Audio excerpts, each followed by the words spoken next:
اعضاء کی کہانی اعضاء کی زبانی، اس عنوان کے تحت آج ہم آپ کو سنا رہے ہیں گند آپ کا اسٹور مثانہ، جسے یورینری بلیڈر بھی کہا جاتا ہے، اس کی کہانی خود اس کی زبانی۔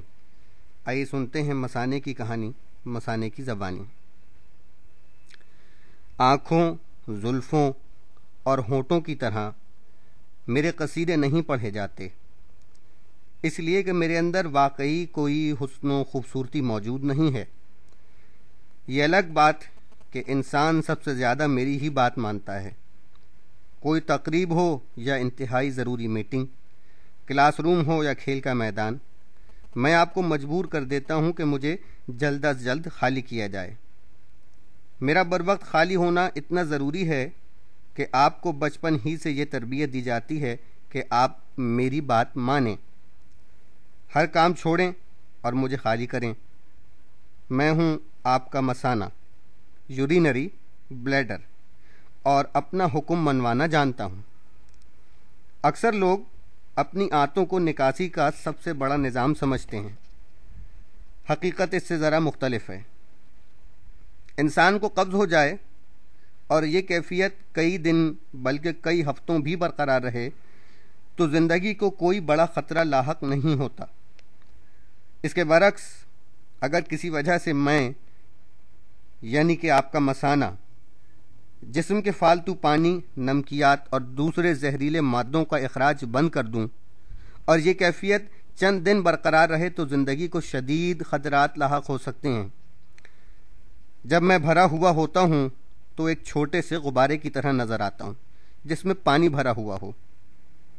مجھ میں کتنی گنجائش ہے اس کا درست جواب دینا ممکن نہیں، کیونکہ مثانے میں پیشاب کا اسٹور کرنا اور اس کی گنجائش ہر انسان میں مختلف ہوتی ہے۔ مختلف انسانوں کے مثانے 6 سے 24 اونس کے درمیان پیشاب اسٹور کرنے کی صلاحیت رکھتے ہیں۔ آپ کے دونوں گردے رات دن آپ کے خون کو صاف کرتے رہتے ہیں۔ صفائی کے اس عمل میں جو فالتو پانی اور زہریلے مادے بچتے ہیں، گردوں سے مجھ تک آنے والی 2 نالیاں انہیں تھوڑا تھوڑا کر کے مجھ تک پہنچاتی رہتی ہیں۔ ان نالیوں کو یوریٹرز کہا جاتا ہے۔ یہ دونوں نالیاں پینسل کے سکے جتنی موٹی اور 12 انچ لمبی ہیں۔ میری اخراج کی نالی جو ان زہریلے مادوں کو جسم سے باہر نکالتی ہے وہ پینسل جتنی موٹی ہوتی ہے۔ اس کے ذریعے کتنا زہریلا مال باہر نکلتا ہے اس کی مقدار حالات پر منحصر ہوتی ہے۔ یہ 1 لیٹر سے 2 گیلن تک ہو سکتا ہے۔ گرمی زیادہ ہو تو جسم کا ایئر کنڈیشننگ کا نظام خود بخود کام کرنے لگتا ہے۔ جلد کے نیچے موجود 20 لاکھ پسینے کے غدود اپنے اندر موجود پانی کو جلد پر بہانے لگتے ہیں اور آپ کی جلد ٹھنڈی ہونے لگتی ہے۔ ایسی صورت میں آپ کو پیشاب کم آتا ہے۔ اس کے علاوہ آپ کے پھیپھڑے بھی سانس کے ذریعے جسم میں موجود نمی کو باہر نکالتے رہتے ہیں۔ سردیوں کے موسم میں اپنے سانسوں کے ذریعے اس نمی کو بھاپ کی شکل میں آپ دیکھ بھی سکتے ہیں۔ اس طرح جسم میں موجود پانی میرے یعنی مثانے کے علاوہ دوسرے ذرائع سے بھی جسم سے باہر نکلتا رہتا ہے۔ میرے ذریعے خارج ہونے والے زہریلے سیال مادے یعنی پیشاب کی مقدار دن اور رات میں گھٹتی اور بڑھتی رہتی ہے۔ رات کے وقت میں جب آپ سو جاتے ہیں تو دن کے مقابلے میں پیشاب کی مقدار 1/4 کم ہو جاتی ہے۔ اگر ایسا نہ ہوتا تو رات کی نیند حرام ہو جاتی۔ رات کو اللہ نے آرام کا ذریعہ بنایا ہے، اس لیے اس نے آپ کے جسم میں بھی ایسے انتظامات کیے ہیں کہ جسم اپنی ضروریات کے لیے رات کے وقت آپ کو پریشان نہ کرے۔ جب مجھے خالی ہونا ہوتا ہے تو میرے اوپری حصے کے پٹھے سکڑتے ہیں، پھر اسی طرح میرا نچلا حصہ سکڑتا ہے اور آپ کے جسم کے زہریلے مادے جسم سے باہر گرنے لگتے ہیں۔ ایسا کتنی مرتبہ ہوتا ہے؟ ان کا دار و مدار بہت سی باتوں پر ہے۔ تفکرات، خوف یا ذہنی دباؤ کی وجہ سے بلڈ پریشر میں اضافہ ہو جاتا ہے، جسے اردو میں فشار خون بھی کہا جاتا ہے۔ بلڈ پریشر بڑھتا ہے تو گردوں کو زیادہ خون صاف کرنا پڑتا ہے۔ اس کے نتیجے میں زیادہ پیشاب بنتا ہے اور میں بار بار آپ کو اپنی طرف متوجہ کرتا ہوں۔ اکثر ایسا بھی ہوتا ہے کہ مجھ میں پیشاب موجود نہیں ہوتا لیکن آپ کو بار بار پیشاب محسوس ہوتا ہے۔ اس کی کیا وجہ ہے؟ اس کی وجہ ذہنی دباؤ، بہت زیادہ غصہ اور مختلف چیزیں۔ مثلا کرکٹ یا کسی دوسرے کھیل کے پرجوش لمحات کے دوران میرے پٹھے عارضی طور پر سکڑنے لگتے ہیں۔ ایسے میں آپ کو محسوس ہوتا ہے کہ آپ کو پیشاب آ رہا ہے۔ سردیوں کے موسم میں آپ کو بار بار پیشاب آتا ہے۔ اس کی وجہ یہ ہے کہ جسم کی گرمی کو محفوظ رکھنے کے لیے جسم کا زیادہ تر خون بیرونی جلد کی باریک نالیوں سے سمٹ کر جسم کے اندرونی اعضاء میں آ جاتا ہے۔ اس طرح گردے زیادہ خون صاف کرتے ہیں اور زیادہ پیشاب بنتا ہے۔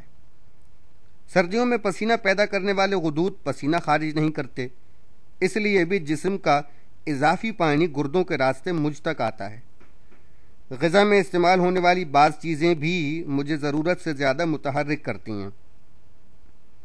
پیشاب کا تجزیہ جسم میں ہونے والی تبدیلیوں کو جاننے کا ایک اہم ذریعہ ہے۔ اس کے ذریعے بہت سی اندرونی خرابیوں کا پتہ چلایا جا سکتا ہے۔ لیبارٹری میں ہونے والا یہ تجزیہ تمام طبی تجربوں اور تجزیوں سے زیادہ معلومات فراہم کرتا ہے۔ پیشاب اگر کئی روز تک دھندلا یا معمول کے رنگ سے مختلف آئے تو فوری طور پر ڈاکٹر سے مشورہ کرنا چاہیے۔ پیشاب گاڑھا، کم اور گہرا زرد ہو تو اس کا مطلب ہے کہ گردے صفائی کا کام زیادہ شدت سے کر رہے ہیں یا آپ دھوپ میں زیادہ تر کام کرتے رہے ہیں، جس کی وجہ سے آپ کو زیادہ پسینہ آیا ہے اور گردوں کے استعمال میں آنے والا پانی کہیں اور استعمال ہو گیا ہے۔ زیادہ ورزش کے بعد بھی اسی طرح ہوتا ہے۔ پیشاب میں خون آنا یہ بہت خطرناک بات ہے۔ ایسی صورت میں جلد از جلد کسی اچھے ڈاکٹر سے رابطہ کرنا چاہیے۔ پیشاب کے تجزیے کے دوران اگر یورک ایسڈ کی موجودگی کا پتہ چلے تو یہ گردے میں پتھری کی موجودگی یا گردوں میں کسی خرابی کی علامت ہے۔ یورک ایسڈ کی موجودگی دل اور گردوں میں خرابی اور ہارمون پیدا کرنے والے غدود کے نظام میں گڑبڑ کی طرف بھی اشارہ کرتی ہے۔ کسی حد تک تمام ہی اعضاء اپنے فضلے یا اضافی پیداوار کو پیشاب کے ذریعے خارج کرتے ہیں۔ یہی حال تمام غدود یعنی گلینڈز کا بھی ہے۔ ماں کے اضافی ہارمون، فیمیل ہارمون، پیشاب ہی کے ذریعے خارج ہوتے ہیں۔ اسی لیے پیشاب کے تجزیے سے نئے آنے والے ننھے منھے مہمان کے بارے میں خوشخبری معلوم کی جا سکتی ہے۔